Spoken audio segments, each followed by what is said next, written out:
Hello guys, welcome to Ansomtech. நான் gyroscope base பண்ணி ஒரு மினி ப்ராஜெக்ட் பண்ணியிருக்கேன். இப்போ என் கையில் இருக்கிறது ஒரு female B type connector.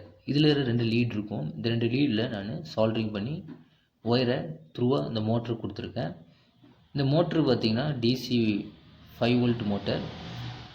So இதில் நான் கனெக்ட் பண்ணியிருக்கேன். தென் இது பிளாஸ்டிக் பிளேட். ஸோ அந்த பிளேட்டில் சென்டராக ஹோல்ஸ் போட்டு நான் அதர் சைடில் இந்த சிடியும் ஃபிக்ஸ் பண்ணியிருக்கேன். இந்த மோட்டருக்கு சென்டராக நம்ம க்ளூ போட்டு நான் ஃபிக்ஸ் பண்ணியிருக்கேன். ஸோ இதனால் ரொட்டேஷன் ப்ராப்பராக ஆகுது. இப்போ நம்ம சென்டராக வச்சோன்னா கீழே அன்பேலன்ஸிங்காக விழுந்துடுது.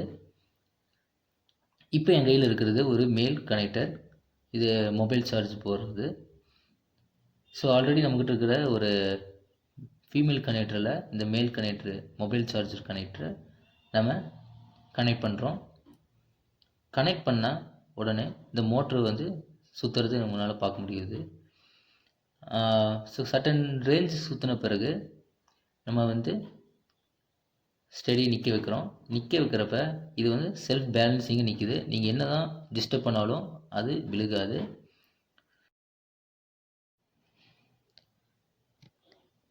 இதில் பார்த்தீங்கன்னா நான் பழைய ஒரு டிவிடி பிளேயர்லேருந்து சில பொருட்களை எடுத்து நான் இது ரெடி பண்ணியிருக்கேன். இதுக்கு தேவையானது ஒரு கனெக்டர், தென் ஒரு மோட்டர், ஒரு சிடி, ரவுண்ட் டைப்பில் இருக்கிற ஒரு பிளேட். ஸோ நீங்கள் ஈஸியாக பண்ணக்கூடிய ஒரு டாய் மாதிரி தான் இருக்குது. தேங்க்யூ ஃபார் வாட்சிங் Ansomtech. Like, comment, share. Please subscribe the channel.